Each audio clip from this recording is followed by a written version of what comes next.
je vois que beaucoup en parlent, mais certains ne savent vraiment pas ce que c'est. Donc, je vais juste éclairer votre volontaire. C'est mon instinct de prof qui en fait surface. Hein.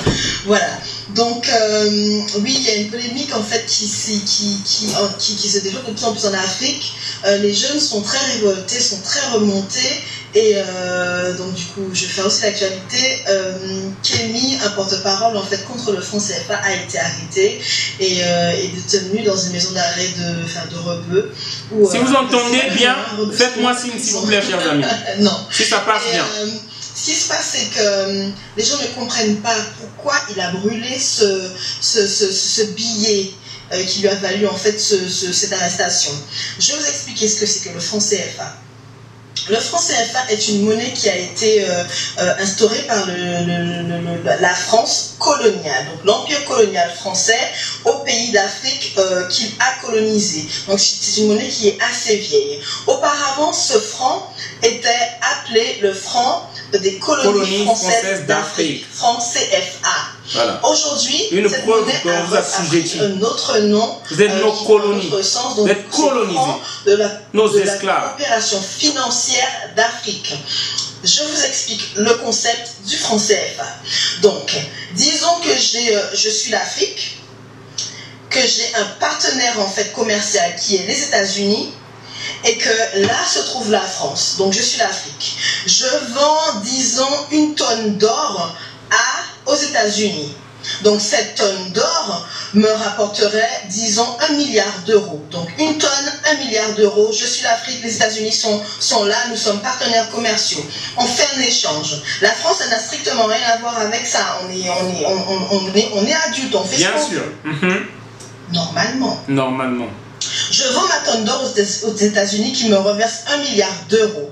Sauf que les 1 milliard d'euros, je ne pourrais pas les toucher puisque c'est la France qui a le droit de recevoir tout échange commercial qui est fait entre l'Afrique, les deux zones de franc CFA d'Afrique. Donc la première c'est l'UEMOA et la deuxième, je vous le dis rapidement, l'UEMOA et la CEMAC. Et la CEMAC. Donc du coup ce sont les deux zones CFA d'Afrique, gérées par 2 banques africaines. Donc moi, au lieu que les 1 milliard me soient versés à moi, à mes 2 banques, à mes caisses, là, tous les 1 milliard sont versés à la France. La France agit comme un père tout-puissant, en fait, qui gère les finances de la zone franc CFA. Sur ces 1 milliard, la Banque de France va décider de la somme qu'elle voudra bien me reverser. Bien. Donc, excusez-moi. Oui, je sais, même si c'est moi qui ai produit l'or, même si c'est moi qui ai produit, qui ai cherché le partenaire commercial, c'est quand même à la... Je voulais un peu couper pour faire comprendre simplement, comment on appelle ça? C'est les accords qu'on a fait signer à nos pères. C'est ça. Et ils ont foncé, ils ont signé. Voilà. France en fait de décider. Donc du coup, si elle veut me reverser 10 000 euros sur ces 1 milliard, elle est tout à fait libre de le faire. Je vous explique pourquoi. Donc, le contexte. La période coloniale, elle est terminée. La France entre en guerre contre les nazis, la Seconde Guerre mondiale, 39-45. La France, elle est extrêmement appauvrie. Il ne lui reste plus rien, sa population a diminué, il faut tout reconstruire. Comme par hasard, les pays d'Afrique décident quoi? Qu'ils veulent être indépendants. Sauf que ce sont les pays d'Afrique qui fournissent toutes les ressources, qu'elles soient minérales ou purement économiques, à la France. Donc du coup, la France, elle a peur. Elle a extrêmement peur, elle a les chocottes. Qu'est-ce qu'elle décide? Le général de Gaulle décide de donner l'indépendance. Enfin, quand on dit donner, non. Parce que bon, les pays d'Afrique se sont vraiment battus, se sont sacrifiés pour leur indépendance. Le général de Gaulle concède bien à un compromis. Donc du coup, le compromis, c'est quoi? On vous donne votre indépendance humaine, enfin, dans les faits, sur les papiers, vous êtes indépendant, mais économiquement, vous restez attaché et soumis à la France. Bien. Donc, la monnaie sera gérée par nous. Nous allons imprimer les billets, nous allons vous fournir les billets et toute transaction, tout échange financier fait par l'Afrique avec les autres pays du monde sera géré par la France. Donc, il faudra la légitimité et l'aval de la France pour pouvoir vivre économiquement. Vous me direz que c'est un peu bizarre. Non, c'est pas bizarre, c'est exactement ce qui se passe depuis la période des indépendances, des années 50-60, période post-coloniale, je vous jure. Donc, depuis ça, la grave, France, chaque année ponctionne comme ça, la Banque de France fonctionne comme ça à la zone, aux deux zones, France CFA, plusieurs milliards d'euros par année. Cet argent, vous me direz que oui, elle la reverse à l'Afrique petit à petit, etc. Non, les gens, non, ne soyez pas naïfs quand même, bien sûr que non. Il faudrait que la France, elle vive, les Français doivent vivre, l'Europe doit vivre. Et on sait très bien que l'Afrique, c'est la pompe Afrique. N'est-ce pas? Ce qui se passe, c'est que la Banque de France a cette réserve. Et à chaque fois que les deux banques ont besoin d'argent, elles doivent demander à la France est-ce qu'elles peuvent bien avoir un prêt, est-ce qu'elles peuvent bien avoir recours à cet argent pour pouvoir, par exemple, construire des écoles, construire des hôpitaux, construire des routes, investir en fait dans des entreprises. Oui, il y a une question que nous devons comprendre aussi, chers amis. C'est pas pour rien, hein, ça c'est pour un ajout toujours, c'est pas pour rien qu'ils nous obligent, ils insistent à ce qu'ils nous imposent nos dirigeants, comme les Sassou.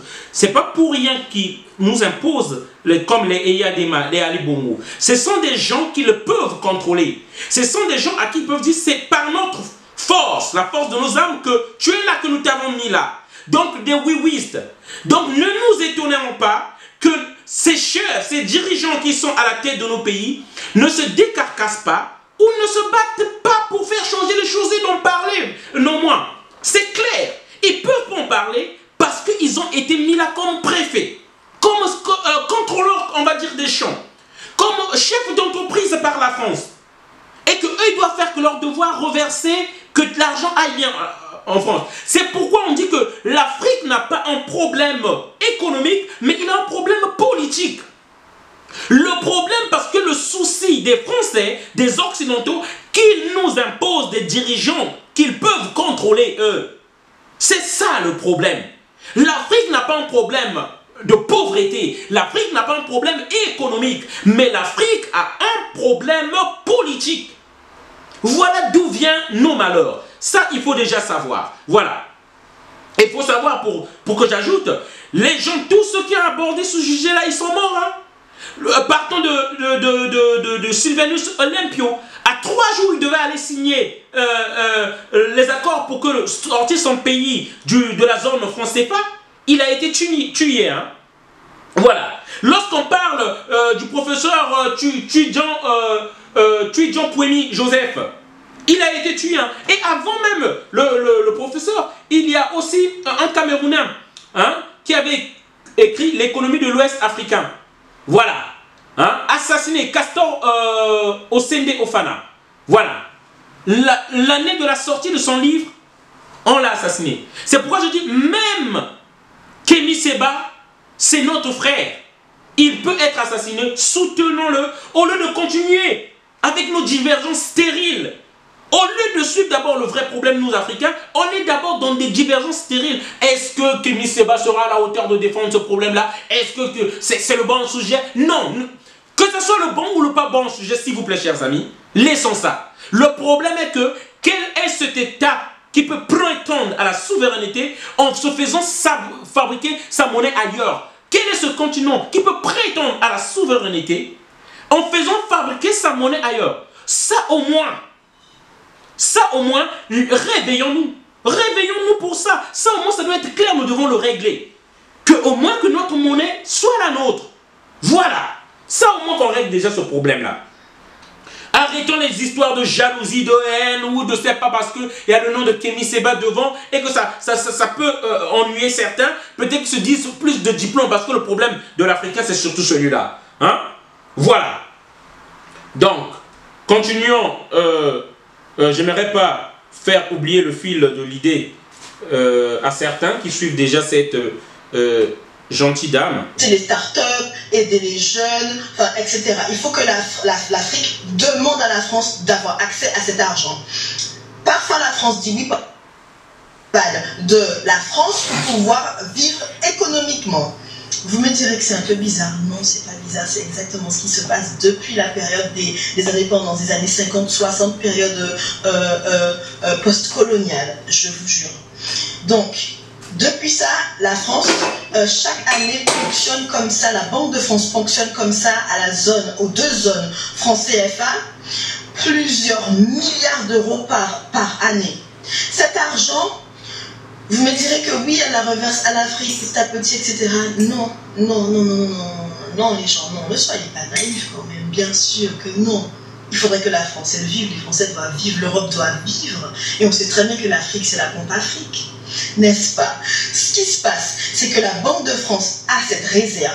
Et à chaque fois que les 2 banques ont besoin d'argent, elles doivent demander à la France est-ce qu'elles peuvent bien avoir un prêt, est-ce qu'elles peuvent bien avoir recours à cet argent pour pouvoir, par exemple, construire des écoles, construire des hôpitaux, construire des routes, investir en fait dans des entreprises, booster les startups, aider les jeunes, enfin, etc. Il faut que l'Afrique demande à la France d'avoir accès à cet argent.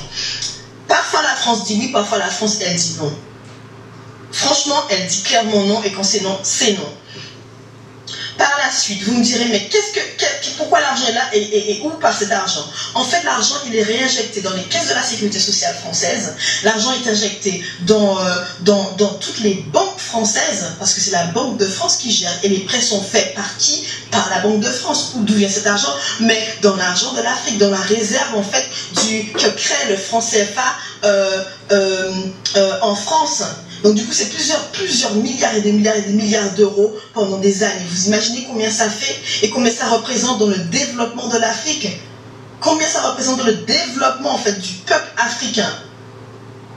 Après, on me dira, oui, mais la France a fait des dons. Mais les petits dons donnés comme ça par la France, c'est quelques centimes par rapport à la somme qu'elle a en réserve, qui appartiennent vraiment à l'Afrique. Comment justifier en fait de ce chantage?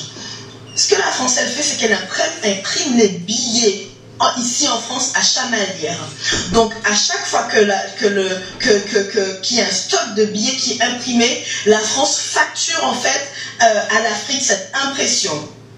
Vous me direz, mais oui, mais l'encre